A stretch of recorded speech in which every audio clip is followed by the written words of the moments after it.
Hey there guys, it's Paul from DJI.com, and this is a battle between two giants of the camera industry.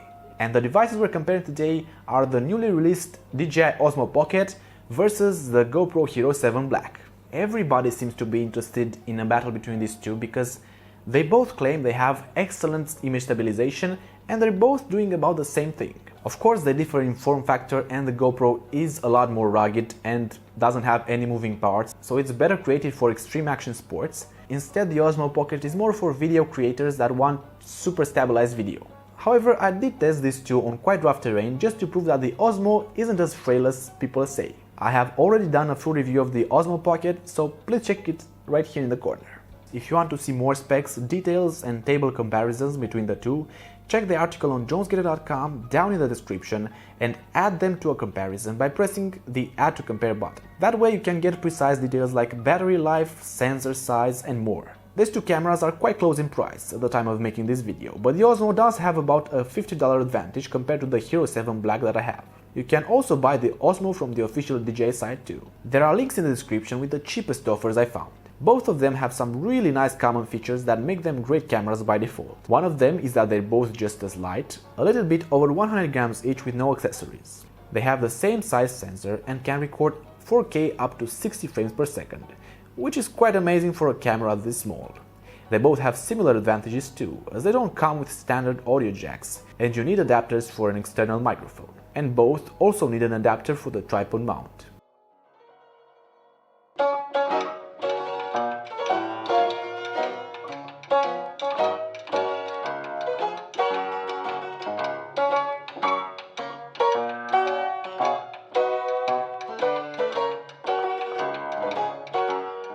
Our adventure begins in a dimly lighted environment as I make my way outside. This way you can see how well the GoPro stabilization works in low light and which one has more noise. I'll let you draw your own conclusions here. Here I tried running a bit with both and just simply walking to see which one is more stable.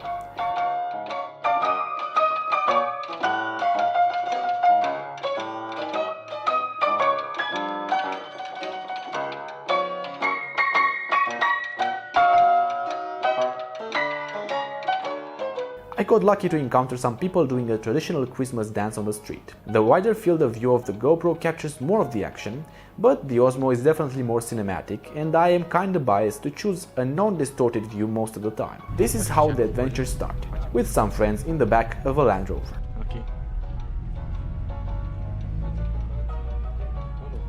As soon as we started climbing a steep snowy hill, we already got bumped around, but we had to stop for putting the chains at some point. What? my snow chain's on. What?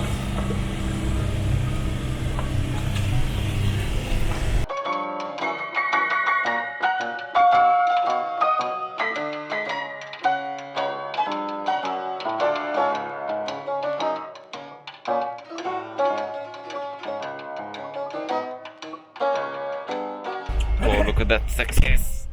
Oh yeah. Okay. Wow. Okay.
I must admit I was very helpful in helping with the tires, but a photo never hurt nobody, I think.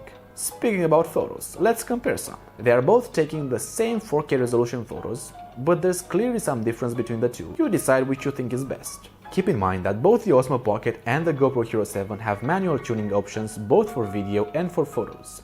However, the GoPro can change things like ISO, shutter and exposure directly from the camera, while the Osmo Pocket needs to have the phone connected for more advanced manual settings like that. The advantage for when connecting the Osmo to the phone is that you'll be able to see a much bigger and clearer picture, and the footage can also save directly to the phone, so there won't be any need for the microSD card in case you don't have one. Speaking of which, you need some proper microSD cards if you want to shoot 4K in 60 FPS with these cameras. I have linked in the description my favorite ones on Amazon that are also some of the cheapest.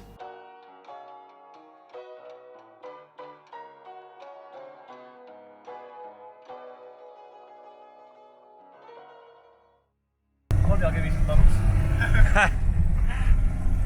The real bumps. Boy, it's pretty nice. Yeah.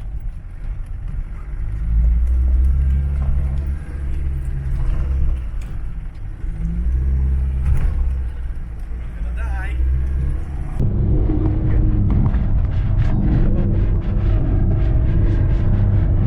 Maybe I'll give you some bumps.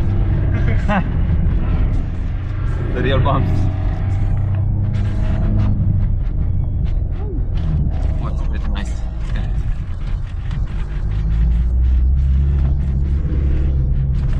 The GoPro does a very good job when it comes to stabilization. However, it doesn't compare to the reliability of the 3-axis gimbal, as it can fail from time to time, especially in low light conditions. And some shooting modes don't have any stabilization, like 240p slow motion for example. But truth is, at that frame rate, you don't really need it.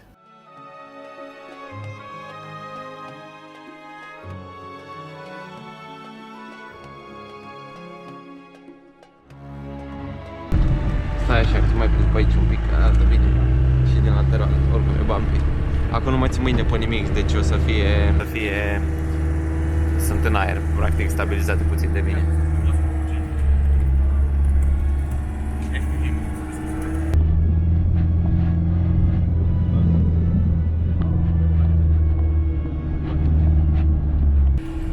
Bumpy.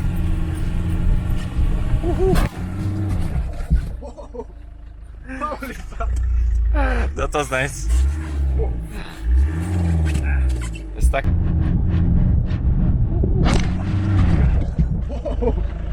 Holy fuck. That was nice.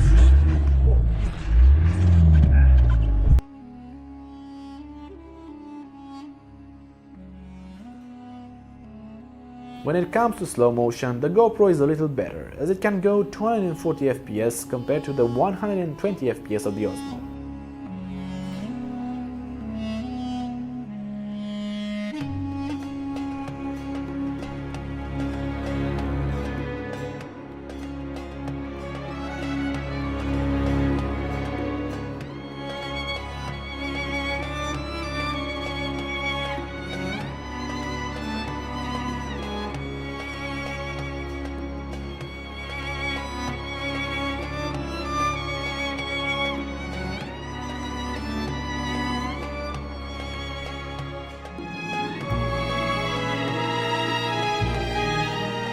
The Osmo also crops the original image quite a bit when in slow motion mode.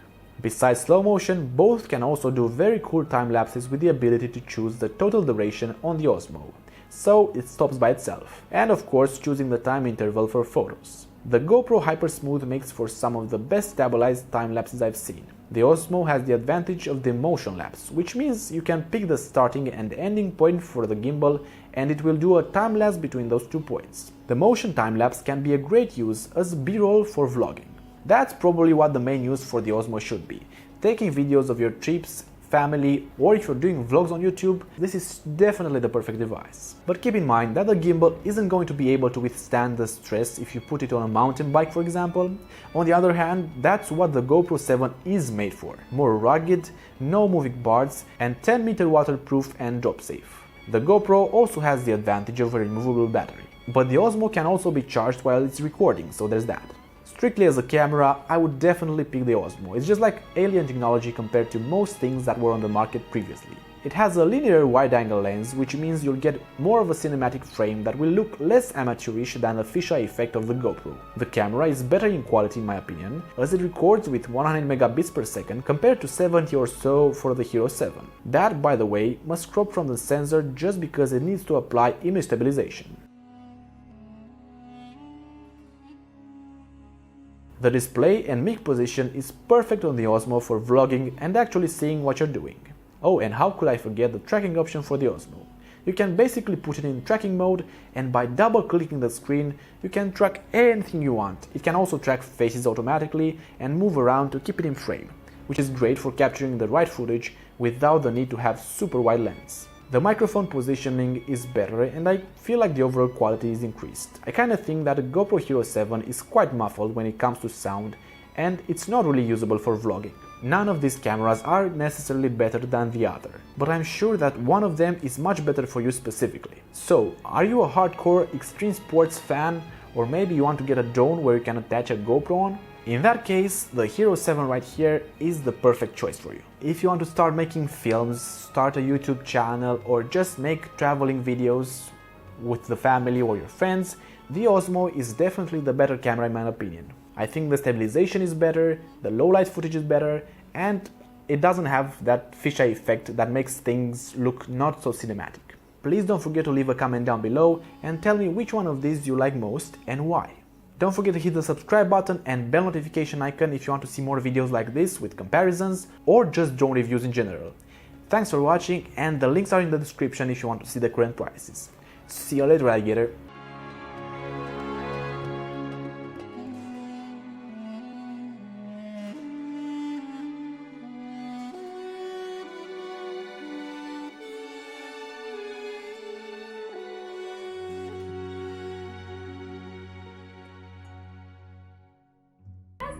Oh wow, yeah. It still got me. He still got me.